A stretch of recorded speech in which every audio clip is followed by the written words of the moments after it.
When you start digging through the graveyard of television, the shows that never made it, the pilots that got buried, you begin to uncover some genuinely surprising projects, and one of the most interesting examples is Married, Not Dead, a sitcom that had all the ingredients of something that could have worked but ultimately never got the opportunity to prove itself, and at the centre of it all was Matthew Lillard, an actor known for his high-energy performances and ability to bring a unique blend of humour and unpredictability to every role he steps into, whether it was his memorable performance in Scream or his fan-favourite portrayal of Shaggy in Scooby-Doo.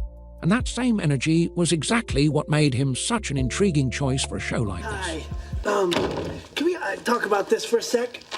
So Jack just peed and he wiped off the end of his bat with toilet paper? I don't think I'm following you. Penis, Mom, he means his penis. I know that, sweetie. I was only pretending not to understand. He peed and then he wiped. Men don't wipe when they pee, they shake. Because Married Not Dead revolved around a central idea that's instantly relatable, but also full of comedic potential. At its core, the show focused on a married man who refuses to let adulthood and responsibility completely erase his personality, his spontaneity, and his sense of identity. And that's where the show really had an opportunity to stand out, because instead of portraying marriage as either a perfect fairy tale or a complete disaster, it aimed to explore that middle ground where life is still fun, still chaotic, still evolving, even after you've settled down. And that kind of perspective is something that resonates with a wide audience, especially when you consider how many people find themselves navigating that exact balance in real life. But it's not just about him, and that's where Leah's role becomes just as important to the foundation of the show, because every great sitcom centered around marriage needs that counterbalance, that voice of reason, that grounded presence who both challenges and complements the main character's energy. And Leah represents that stability without being boring, the type of character who can call out the nonsense while still being fully invested in the relationship.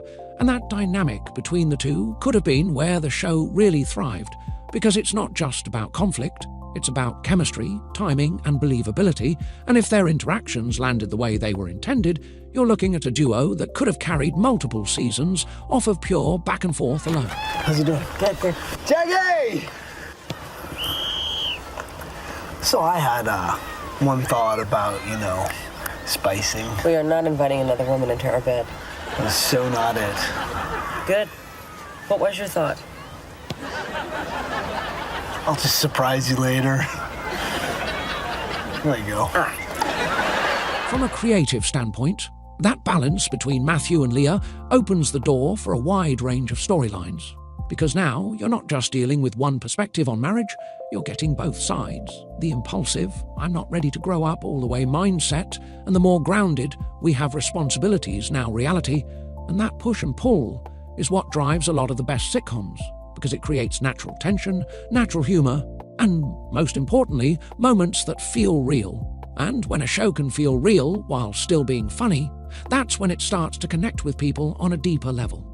And when you pair that with an actor like Lillard, who thrives in roles that allow him to be expressive, slightly offbeat, and emotionally grounded at the same time, you start to see the outline of a show that could have had real staying power if given the right platform and the right time to develop. Because he's the type of performer who can elevate even simple material, and if Leah's character was written with equal strength and personality, that balance could have made the show feel complete rather than one-sided, which is something a lot of sitcoms struggle with early on. Unfortunately, the reality of television production is that even strong concepts and talented actors aren't always enough to guarantee a series order, because networks operate within a system that prioritizes immediate impact, marketability, and alignment with current trends.